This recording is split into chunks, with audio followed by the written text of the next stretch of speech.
রমজানে কখন দোয়া করলে দোয়া কবুল হয়? রমজানে দোয়া কখন কবুল হয়? প্রথমত, রোজাদার ব্যক্তির সারাদিনই দোয়া কবুল হয়। নবী করিম সাল্লাল্লাহু আলাইহি ওয়াসাল্লাম বলেছেন যে রোজাদার ব্যক্তির রোজা কবুল হয়, দোয়া কবুল হয় হাত্তা ইফতিরা, সে ইফতার করার আগ পর্যন্ত। কোন কোন হাদিসে আসছে হিনা ইফতির, ইফতারের সময়টাতে দোয়া কবুল হয়। তাহলে রোজাদার সারাদিনই তার দোয়া কবুল হয়। আপনি রোজা অবস্থাতে, সিয়ামরত অবস্থাতে, অফিসে আদালতে, কাজে কর্মে, মা বোনরা রান্না বাড়ায়, যে যেখানে থাকেন না কেন, ওই ফাঁকে ফাঁকে আপনি দোয়া চালাই দিবেন। এবং দোয়ার জন্য অজুও জরুরি না, বিনা অজুতেও দোয়া করতে পারেন, যদি অজু করে করলে উত্তম। আর দুই হাত তুলে করতে পারছেন না, কাজ করছেন, মনে মনে আল্লাহর সাথে কথা বলছেন, এটাই দোয়া, মুনাজাত চলতে থাকবে। সারাদিনই রোজাদার ব্যক্তির রোজা অবস্থা দোয়া কবুল হয়। বিশেষ করে ইফতারের আগ মুহূর্তে দোয়া কবুল হয় স্পেশালি। আর ভোর রাত, সেটা তো দোয়া কবুলের সময়, সাহারির সময়টা। তাহলে সারাদিন, ইফতারের আগে এবং সাহারির সময়, 3 সময় রমজান মাসে দোয়ার জন্য বিশেষভাবে যত্নশীল থাকবো।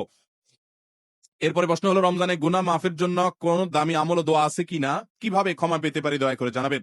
রমজানে গুনাহ মাফের জন্য আল্লাহ তাআলার কাছে তওবা এবং ইস্তেগফারের কোনো বিকল্প নাই। তওবা ইস্তেগফারই হলো গুনাহ মাফের প্রধানতম মাধ্যম।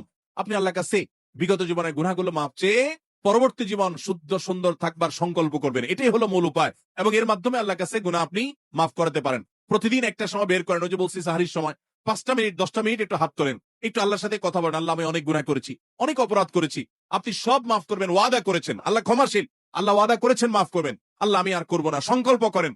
নিজে যা করেছি তার জন্য লজ্জিত হন, ভবিষ্যতে না করার সংকল্প করেন, আল্লাহ তাআলা মাফ করবেন ইনশাআল্লাহ।